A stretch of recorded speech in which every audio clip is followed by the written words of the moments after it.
Kuwait के मंगाफ शहर में 12 जून की सुबह एक ऐसा हादसा हुआ जिसने भारत तक हलचल मचा दी है। जी हां, एक इमारत में हादसा होने से करीब 43 लोगों की जान चली गई। वैसे तो इस खबर से पूरी दुनिया में दुख की लहर है, लेकिन भारत के लिए ये ज्यादा दुख की खबर इसलिए है क्योंकि जान गंवाने वालों में से लगभग 40 लोग भारतीय नागरिक बताए जा रहे हैं। वरिष्ठ पुलिस अधिकारियों ने बताया कि जिस इमारत में ये हादसा हुआ उसमें भारत और एशिया के मजदूर रहते हैं। इस हादसे में करीब 40 भारतीयों समेत 43 लोगों की जान गई है और करीब 30 लोग घायल हैं। मेजर जनरल रशीद हमद ने कहा कि घटना की सूचना वहां के समय के मुताबिक सुबह 6 बजे अधिकारियों को दी गई। इसके बाद राहत और बचाव का काम शुरू किया गया। शुरुआती जानकारी के मुताबिक हादसा एक फ्लैट के किचन में हुआ और बाद में पूरी इमारत इसकी चपेट में आ गई। मिली जानकारी के मुताबिक जिस इमारत में ये घटना हुई वो केरल के रहने वाले एक शख्स की है। इमारत में भी ज्यादातर दक्षिण भारत के ही लोग थे। जान गंवाने वाले 10 भारतीय नागरिकों में से भी 5 केरल के थे। हादसे के समय भी बड़ी संख्या में श्रमिक यहाँ मौजूद थे। दर्जनों लोगों को बचा लिया गया, लेकिन दुर्भाग्य से धुएं के कारण कई लोगों की दम घुटने से जान चली गई। कुवैती स्वास्थ्य मंत्रालय ने कहा कि आग के कारण लगभग 43 लोगों को अस्पताल में भर्ती कराया गया था।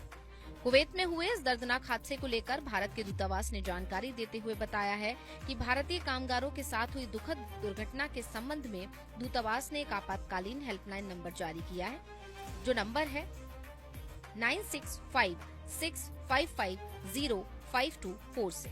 सभी संबंधित लोगों से अपडेट के लिए इस हेल्पलाइन से जुड़ने का अनुरोध किया जाता है। दूतावास हर संभव सहायता प्रदान करने के लिए प्रतिबद्ध है। सिर्फ यही नहीं, भारत के विदेश मंत्री एस जयशंकर ने भी एक्स पर पोस्ट कर हादसे पर दुख जताया।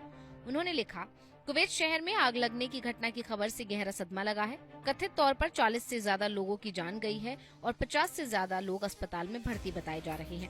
हमारे राजदूत शिविर में गए हैं। हम आगे की जानकारी का इंतजार कर रहे हैं। उन लोगों के परिवारों के प्रति गहरी संवेदना जिन्होंने दुखद रूप से अपनी जान गंवाई। जो लोग घायल हुए हैं उनके शीघ्र और पूर्ण स्वस्थ होने की कामना करता हूँ।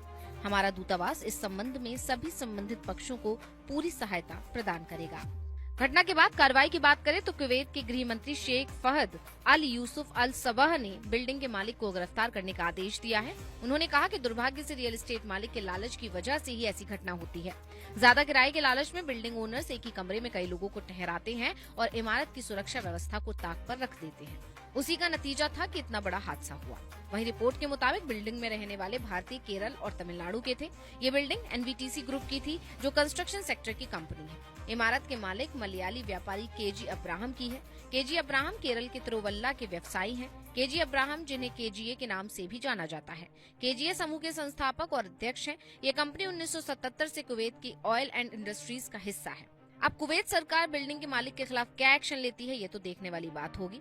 फिलहाल इस घटना से भारत ही नहीं पूरी दुनिया सदमे में है और अब इंतजार है कि भारत सरकार इसके खिलाफ क्या एक्शन लेती है। वहीं दूसरी तरफ देखना होगा कि भारत सरकार हादसे में जान गंवाने वालों के परिवार वालों के लिए क्या करती है। Bureau report, global Bharat TV.